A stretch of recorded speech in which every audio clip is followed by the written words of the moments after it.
Are you ready to know the 5 attraction switches that exist in every woman ubiquitously? The first we've talked about already. It's called preselection. We need to demonstrate that we are preselected by other women. We can do it through storytelling. We could do it through photo routine. We could do it live and in person with girls all around us.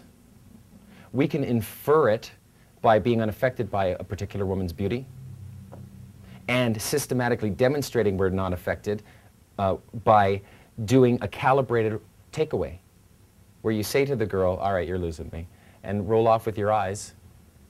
She's going to feel that. We demonstrated that, so we put that into virtually every set now. Make sense? So that she knows it's not her beauty that I'm after, and that will trigger the hardwired preselection switch. It's the #1 strongest one. You got value for other women. You got value for her. Boy band principle. There you are watching a VH1 and a music video comes up of a boy band and they're being chased by girls and kissed, and maybe you've never even heard of that fucking band before. Remember the Backstreet Boys' first music video? They weren't famous. Nobody knew them. How are girls chasing you? Right? And it worked. So we need to have women in our lives. If you convey to others from this point forward that you don't have women in your lives, then you won't have women in your lives. There's a bit of a fake it till you make it. But over the next 3 days, you're going to have women in your lives. So we'll get you started. Preselection. Again, you can't be leaning in, trying to game them. It has to appear as if the girls are gaming you. If I'm going to locking in, let's say the girl's here, right? And I'm here. I will not be considered attractive to any other woman who sees me when they take a glimpse past, right? But if I'm here, and there's a girl here, it is as if I just grew tits. Does that make sense? Her attraction mechanism is not designed to, what's the word I'm looking for here? Her attraction mechanism is not designed to look at our replication value as much as our survival or social value, all right? Similarly, our attraction circuit looks at a woman's replication value more than her survival value. The reason why there is a discrepancy and a skewing, if you want to say 70%, 30%, or that sounds about right. 70% of a woman's value comes in her replication value for a man, legitimately, right? And for a woman, it's 70% is going to be her survival value. And it is all because of one device that is hooked up to her brain that she has hardwired into her chassis that we do not possess. A uterus. That's it. This uterus is going to change her behaviors. We have 2 robots, and one has a replication a factory, right? And we can assist in, just by this robot, by its survival after going through a big course, is able to contribute to an adaptation of that, when a new robot is made, to give it information about the environment that it is about to be plopped into.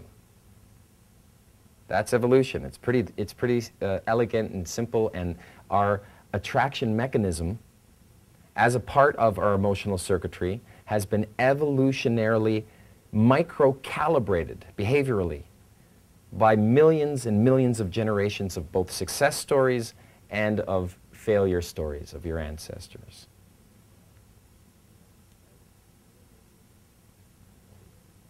I'm going to go off on different threads. This is fun.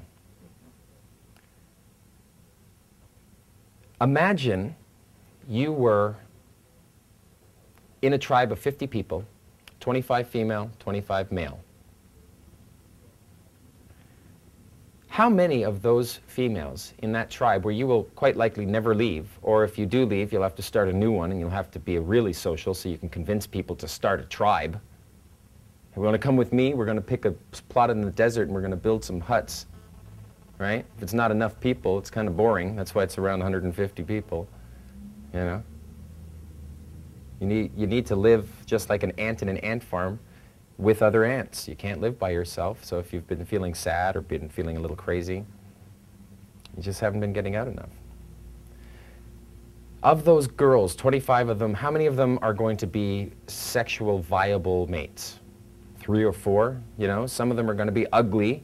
Some of them will be taken. Some of them will be little girls, little kids. Some of them are going to be old ladies. Some of them are going to be pregnant. Some of them are going to be, I mean, protected. Not just taken, protected. So how many girls? There you are. You're in a tribe. It's like a small town, living in a small town where everybody knows everybody. And so the dynamics are very slow to change, you know, because Daddy's been the leader and has been that way for the last 15 years. I can't become the leader. I can't just leave. I'm trapped in my world. And all the girls are taken, right? You're going to have like 2 or 3, 4 girls that you have options with. Now, if you approach the wrong girl, a guy can come along and convince his friends to kill you. And that's why we have a fear of the approach. You approach the wrong girl, and she's a 10. And just so you know, there are men, I mean, I've played in LA, I've played in Vegas, I've played in Miami, New York. These are potentially dangerous places where when you approach a girl who's a 10, if you were to like really seriously piss her off, she would tell those big guys at that, you know, table that you grabbed her tit, and they will beat the shit out of you. They have power, right? So you're in this small town. You don't want to approach the wrong girl. You don't want to get beaten up, so we've evolutionarily hardwired into ourselves a fear of the approach for that reason. But let's say they're just all girls. Well, if you screw up, that girl is going to tell the other girls. So we fear rejection. Doesn't mean much if it's just a little set, big deal, there's more sets, but that's now, today. Our brains haven't evolved to the plethora of women. Dude, it's a cornucopia. If you guys go to Austin, there are women, hot women on the street. Imagine we live in paradise. There are women everywhere. All you have to do is snag them. They're looking for high-valued males. Become one. Demonstrate it. Get the fucking girl. They're here. You're going to enjoy this immensely. But you can't fuck up. If you fuck up, you go into the set and you ruin that set. Your emotions are designed to repress you and keep you from doing it because it's designed to prepare, like your design is prepared for an ancient environment whereby if one girl in that tribe rejects you, then you don't have pre-selection. She tells all the others, and your genes will be let's try that again. And your genes will be unapologetically weeded out of existence, right? It's done. So of course we're going to fear the approach. It's normal. The best pickup artists in the world fear the approach. I fear the approach. First set, man, I'm like, ah. So we've come up with rules. The 3-second rule. It doesn't mean count to 3. 1, 2, 3. All it means is it takes approximately 3 seconds to go from where you are and when you decide, yeah, that's hot, to the point where you approach her, to you actually say hi. It takes 3 seconds to get up to her. You got 3 seconds to think to yourself, what's my opener? What am I going to say? As opposed to sitting there and trying to work it out. What am I going to say? What am I going to say? Nope, just start going. Because if you're thinking, what am I going to say? It's amateur hour. You know.